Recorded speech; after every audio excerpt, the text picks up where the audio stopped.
Hello, everyone. I want to do an explanation today about the one they call Jesus, whose name is Emmanuel. In the scriptures, he goes into a synagogue in Nazareth, and they hand him a scroll of Isaiah, and he reads from it. Okay. Now, the insight of what I'm about to reveal to you was given to me by Adam Joseph Kianika, who has written the books that I have held up and shown to you guys. Again, real quick, this is it, Adam Joseph Kianika. He revealed this to me. I think you will really enjoy this and want to share this with people. And it'll give you some insight to why I say Emmanuel and not the J word. So I'm going to obviously use the Emmanuel more than the J word to explain this, but he goes into the synagogue and they hand him this scroll of Isaiah and he reads it.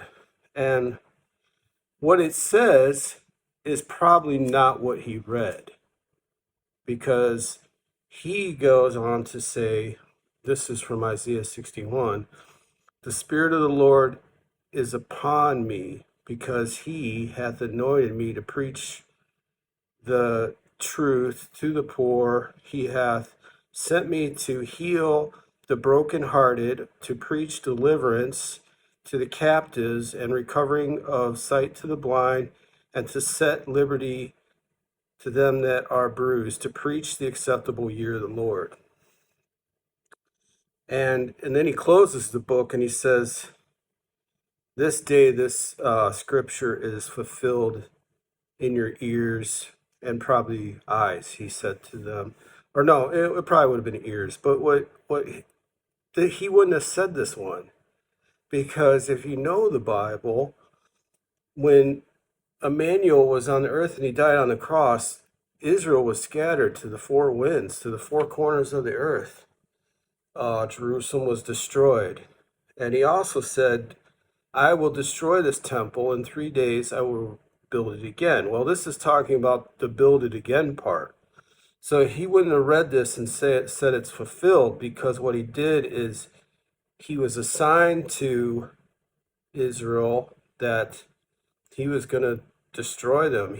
They were no good. They were like a Gentile. The Pharisees weren't teaching truth, and after he died, they were scattered. All of Israel was scattered. And this is talking about deliverance to the captives. Well, yeah, we're in captivity and we're waiting for our deliverer, which is the Comforter. So this scripture is about the Comforter. Now, he wouldn't say that this is fulfilled, because he knew that would be 3 days, which is a day is 1,000 years. He knew that that was in the future.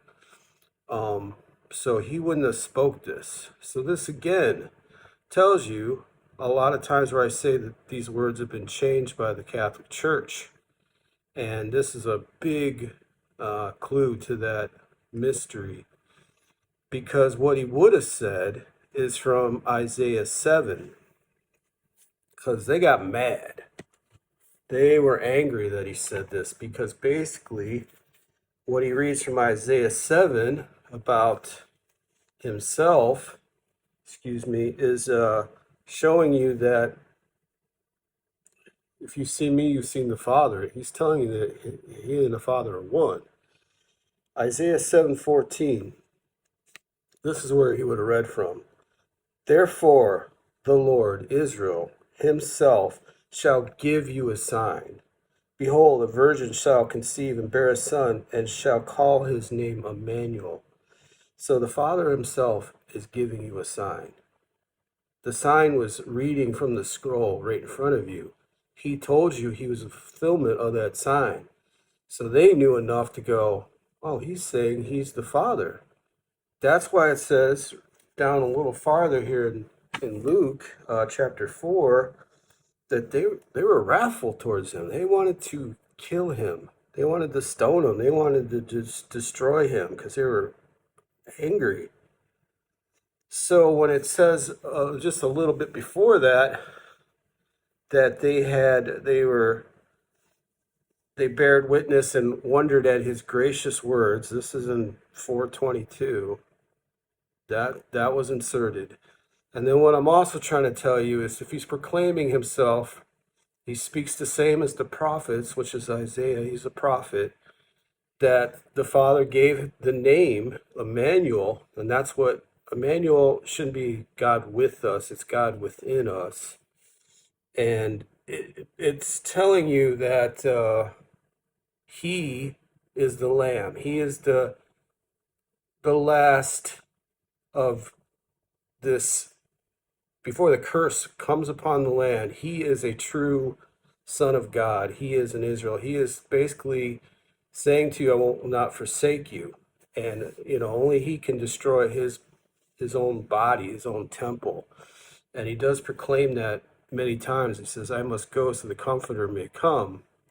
So he's telling you that I am a sign of what it says in Leviticus, I will send curses upon you. I will send you a burning ague, which is like a fever. I will destroy you through your enemies. All these curses were obviously upon all of Israel, and they were scattered. So they were looking for, let's say, that kind of person who just would save them from Rome and all that. He was saying, no, I've come here to disperse, not final judgment, but disperse Israel because they are no longer distinguishable between a Gentile. I'm doing my best to describe this. Obviously, I do have a teacher who is a lot better explaining these things than I am, but I'm trying to open eyes to this truth on this channel, which is my channel. But he would not have read that. So when you realize he's reading to you that he's the fulfillment of the sign, the Lord himself will send the sign, and he is that sign. You see why they're angry. That's why they used that against him in his trial, too.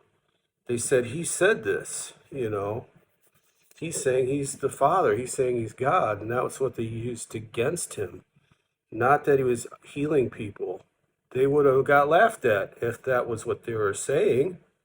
Oh, he said he's going to heal people and open eyes. Well, enough people saw that they would have got laughed at. So that's not the argument that they made. They were saying he did blasphemy by saying he was the Father. And he is the sign that the Father shall give.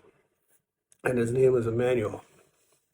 He didn't marry, he didn't come out and say, hey, his name is Emmanuel. He said it himself, this scripture is fulfilled in your eyes. The Father himself will send a sign. So the Father himself is sending you a sign. He's telling you that he is that fulfillment of that sign. And they were angry. Well, where are we at today?